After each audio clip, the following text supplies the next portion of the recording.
mga kababayan, may mga kumakalat na video, dalawang video to.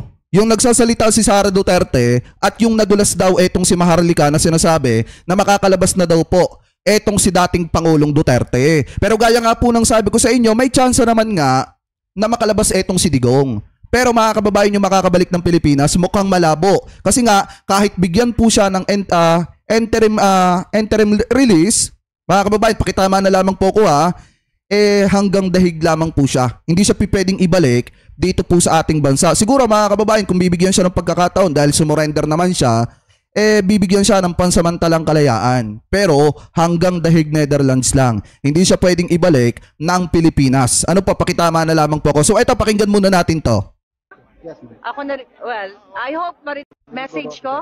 Yes, ma'am. Ako na, well, I hope marinig ako ni PRD very soon kasi lalabas na siya. PRD kasama ko ang mga ay, mga jutang dyan, mga kalaban. Si PRD. Sabi niya, I hope sana marinig ako ni PRRD kasi lalabas na daw po siya. Tingnan natin kung totoo. PRD, for sure naririnig mo ang mga kababayan ko dito. We love you. And thank you na sa panahon mo ay nagkaroon ng kampante ang mga OFW like us, mga Filipino abroad na pag-uwi namin sa airport, maayos.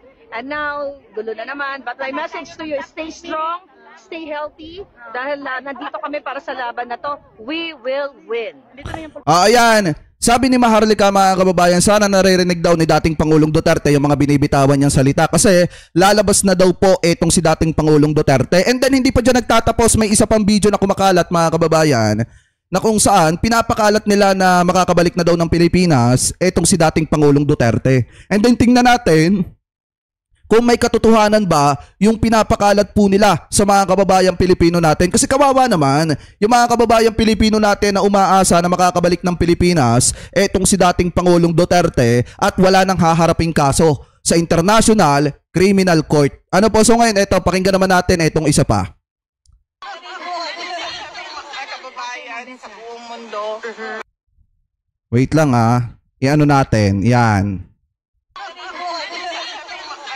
Sabi dito, good news, welcome back home, Tatay Digong. Sa wakas, makakauwi na ang mahal na tatay. Yan po yung sabi ng kanya mga taga-suporta. Ang pinagbasihan nila, yung sinabi ni Sara Duterte sa isang interview. Sa buong mundo, maraming salamat sa inyong pagpapakita ng pagmamahal kay dating Pangulong Rodrigo Duterte. Maraming salamat sa inyong pagdarasal na siya ay maiuwi sa Davao City, Philippines.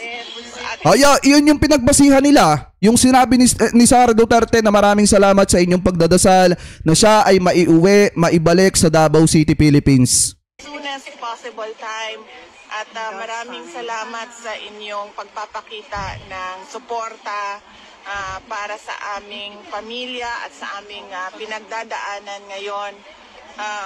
Patuloy nating mahalin ang ating bayan, patuloy nating ipaglaban ang tamang governance. Sabi mo nga mas. Wait lang, nagbabak Ituloy natin. Yan.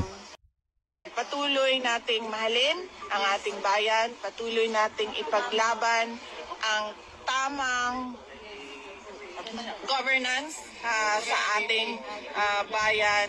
At kayo ay mag-ingat kung saan man kayo naparte sa mundo at lagi kayong magdasal. May God bless you. Thank you. Nasaan dyan sa bidyong yan, yung sinabi ni Sara Duterte na may uuwi na etong si Digong as soon as possible sa Pilipinas. Eto, nagpapasalamat lang siya dito dahil doon sa mga sumusuporta sa kanya, mga kababayan, na doon sa mga sumusuporta sa kanyang tatay na maibalik na as soon as possible yung kanyang tatay sa Pilipinas, doon sa mga nagdadasal. Ibig sabihin, nagpapasalamat lang po siya, hindi niya sinabi na maibabalik na yung tatay niya as soon as possible sa Davao City. Nakakapagtaka, mga kababayan, dito, ipinakalat nila ito Talagang chinap-chop nila yung bidyong yan. Yan lang parting yan mga kababayan yung ipinapakalat nila na pinaniniwala nila yung mga kababayan Pilipino natin dito sa Pilipinas na maibabalik na sa lalo't madaling panahon si Duterte sa bansang Pilipinas. Pero ang katotohanan mga kababayan, kahit pagkalooban pa siya ng International Criminal Court ng pansamantalang kalayaan, hindi po siya pwede mga kababayan na lumabas ng The Hague, Netherlands. Ang mangyayari lang dyan, malaya lang siya dyan mga kababayan, pero mananatili siya sa The Hague. Hindi siya pwedeng bumalik ng Pilipinas. Pakitama na lamang po ko kung ako po ay mali. Kasi yan yung mga isinasaalang-alang sa pagbibigay sa kanya ng interim release. Ano po, pakitama na lamang po ko. So ngayon, kung titingnan nyo mga kababayan, may katotohanan nga ba na si Duterte ay makababalik na ng Pilipinas? Yan po kasi yung maraming tanong sa mga kababayang Pilipino natin na dapat ay nasasagot din ng may resibo. Ano po, ngayon punta tayo dito. Yan. May lumabas kasi na article na kung saan ang sabi dito, ABS-CBN fact check. Ibig sabihin, yung mga kumakalat na balita na makakabalik na ng Pilipinas itong si dating Pangulong Duterte ay wala pong katotohanan. Sabi dito, hindi pa nakababalik ng bansa si Rodrigo Duterte. Yan po yung sabi dito sa article ng ABS-CBN. Basahin po natin.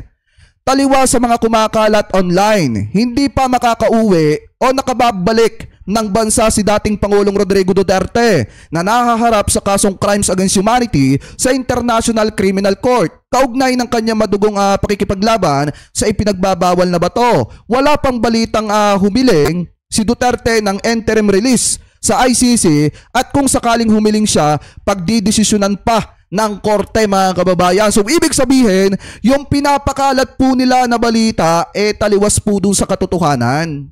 'Di ba? Yung sinasabi nila na makakabalik na ng Pilipinas itong si Digong as soon as possible, wala pong katotohanan yan mga kababayan. Nakadepende pa rin yan sa International Criminal Court kung pagkakalooban po siya ng interim release na pwedeng lumabas ng The Hague, Netherlands. Pero ang pagkakaalam ko dyan mga kababayan, kahit mag-file sila ng petisyon dyan at pagkalooban, itong si dating Pangulong Duterte mananatili siya sa The Hague mga kababayan at hindi siya pwedeng lumabas ng iba't ibang bansa or mag-travel ng iba't ibang bansa. Pero nakadepende pa rin yan mga kababayan sa kung ano yung sasabihin ng International Criminal Court. Gaya nga po ng sabi ko kanina, marami pa mga bagay na isasaalang-alang bago siya pagkalooban ng pansamantalang kalayaan. Pero dahil nga nag-surrender siya ng kusa mga kababayan, ICC na yung bahalang magdesisyon sa kung ano yung gagawin nila sa petisyon ng pansamantalang kalayaan ni Duterte ng kanyang kampo. Pero ang tingin ko dyan mga kababayan, mukhang malabo pa siya makabalik ng Pilipinas. Ano po, ibigyan natin ng benefit of the doubt. Mukhang malabo pa siyang makabalik ng Pilipinas. Kasi nga, may isa pa tayong video na nakita. Eto, pakita ko sa inyo baka naman sabihin ng iba fake news. Ito ay galing kay Attorney De Leon, isang abogado mga kababayan na expert din sa mga ganitong klase ng usapin. Ito yung sabi niya kahit mag-file ng petition, etong si Duterte, kung ano yung mangyayari, kung makakabalik pa ba siya ng Pilipinas or hindi na muna. They will certainly file it. Pero kahit naman may interim release, hindi sila babalik sa Pilipinas. They will still be released in an area or possibly in a country that is still under the coercive jurisdiction of the International Criminal Court. That's first. Tama. So yung mga nag-wish pa dyan na hopefully makabalik siya sa Pilipinas, and that is very unlikely until the case is finished. That's first. Secondly, kahit na itatry nila yan, babalansehin kasi yan ng International Criminal Court based on the following: yung gravity of the offense, at ang pinakamalalang gravity ng offense yata ito, isa sa pinakamalala, is kay President Rodrigo Duterte. Kasi nga, ang accusations is widespread killing of civilian population. No? So, yung gravity of the offense pa lang, parang feeling ko, bagsak siya doon. Pangalawa, yung ability to tamper with evidence. Dahil powerful pa. Tuloy natin. Go ahead, man! Well, they will certainly file it. Yan. They will certainly file it. Pero kahit naman may interim release, hindi sila babalik sa Pilipinas. They will still be released in an area or possibly in a country that is still under the coercive jurisdiction of the International Criminal Court. That's bali mga kababayan, kahit si Duterte pagkalooban ng pansamantalang kalayaan, mananatili lang siya sa The Hague, Netherlands kasi doon lang may control yung International Criminal Court. Hindi siya pwedeng bumalik ng Pilipinas mga kababayan, gaya po ng ipinapakalat ng kanyang mga taga-suporta. At ang isa pa dyan mga kababayan, ang isa sa alang-alang din dyan, kung matatandaan nyo yung sinabi ni Atty. Conti, yung mga taga-suporta ni dating Pangulong Duterte. Kasi once na maibalik ng Pilipinas etong si dating Pangulong Duterte, itatago na yan ng kanya mga taga-suporta, poprotektahan na yan ng kanya mga taga-suporta at mahihirapan na ulit ang ating mga law enforcer na hulihin mga kababayan etong si dating Pangulong Duterte once na mag-umpisa na yung kanyang trial po sa September. Kaya nga kung titingnan nyo, malabong makabalik ng Pilipinas ito pong si dating Pangulong Duterte. Ang isa pa dyan, mabibigat po yung mga kasong kakaharapin po niya. First. So yung mga nag-wish pa dyan na hopefully makabalik siya sa Pilipinas, and that is very unlikely until the case is finished. That's first. Diba? Secondly, kahit na itatry nila yan, babalansehin kasi yan ng International Criminal Court based on the following: yung gravity of the offense, at ang pinakamalalang gravity ng offense yata ito, isa sa pinakamalala, is kay President Rodrigo Duterte. Kasi nga, ang accusations is widespread killing of civilian population. No? So, yung gravity of the offense pa lang, parang feeling ko, bagsak siya doon. Pangalawa, yung ability to tamper with evidence. Dahil powerful. Wala, hanggang doon lang pala yun mga kababayan. So kung makikita nyo, sinasabi nitong si Atty. De Leon na malabo. Kung bigyan man si Duterte ng pagkakataon para magkaroon ng pansamantalang kalayaan, hindi po siya pwedeng ibalik sa Davao. Mananatili po siya mga kababayan sa The Hague, Netherlands. So yung mga taga-suporta dyan ni Duterte na gumagawa pa ng fake news, umaasa na makakabalik etong si Digong, maawa naman kayo kay dating Pangulong Duterte. Ang sarap na ng buhay niya doon, guguluhin niyo pa. Ang sarap na mga kinakain niya doon, inaalagaan yung kanyang kalagayan doon, tapos gusto nyong ibalik ng Pilipinas na kung saan ang mga kinakain niya mga kababayan hindi naaayon sa kung ano yung sinasabi ng kanyang karamdaman or kanyang kalusugan. Pagka naando doon po siya sa The Hague, Netherlands, napakasarap ng pamumuhay niya doon. Diba mga kababayan? So ngayon, ito tuloy natin. Etong usapin natin dito sa nakita nating video, galing po dito kay Jared Goy. Ayan, kanya po yan. Hindi po yan natin gagawan lamang po natin ng reaction video. Ito, i-play natin. Matanda na si Tatay Digong. Kawawa naman siya sa ICC. Baka kinakawawa na siya dun. Pero wait, meron akong Pinoy na kaibigan na nagtatrabaho sa The Hague. Guys, alam nyo ba? Nutritionally balanced lahat ng meals dun. Portion controlled. 3 meals a day na supervised by nutritionists. Limited processed food. Walang MSG. Regular medical checkups. Tapos gusto niyo siyang pauwiin at his age. Para bumalik siya sa diet na lechon, chicharon, sisig with extra rice, tsaka SNR pizza. Kawawa naman si Tatay kung iuwi natin siya. Tayo nga nagbabayad ng thousands para makarating ng Europe at ma-experience yung healthy European lifestyle. Visa applications, embassy interviews, bank statements, health insurance. Bilang nagmamahal kay Tatay, dapat isipin natin kung ano yung best para sa health niya. Hayaan na lang natin ma-complete niya yung wellness journey niya sa Netherlands para humabay buhay niya, okay? Yung mga didisit dyan, kung talagang naawa kayo kay dating Pangulong Duterte, hayaan nyo na siya doon. Huwag na kayong maggawa pa ng mga kaguluhan o mga ingay na ganyan. Dahil kung talagang nagmamalasakit kayo kay Digong, napakasarap na ng buhay niya doon.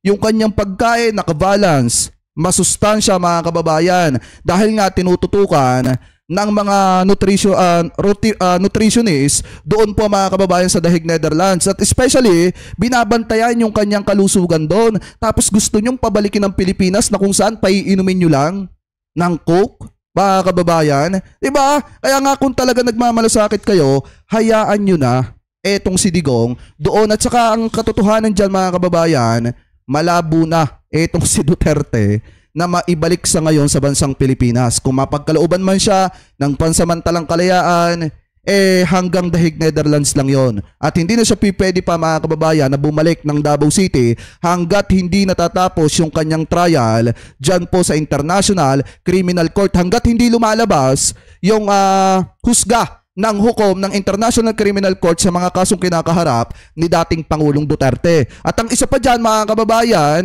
paano pagka-verdict?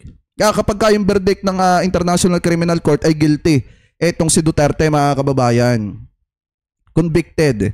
Ibig sabihin, 30 years niyang bubunuin yung kanyang kaso doon po sa The Hague, Netherlands. Kaya nga yung mga umaasa dyan, gumagawa ng fake news, mag-research muna kayo. Ano po mga kababayan? So anyway, ngayon, comment below na lamang po kung ano po masasabi nyo. hingil po sa mga topic na yan na pinapakalat ng mga taga-suporta ni dating Pangulong Duterte na makakabalik na daw ng Pilipinas itong si Digong kahit wala pa namang official na balita na nagsasabi, mga kababayan, or news na nagsasabi na makakabalik na itong si Digong ng Pilipinas. Nagbase lang sila, take note nagbase lang sila sa pasasalamat ni Sara Duterte at nagbase lang sila sa sinasabi ni Maharlikang fake news.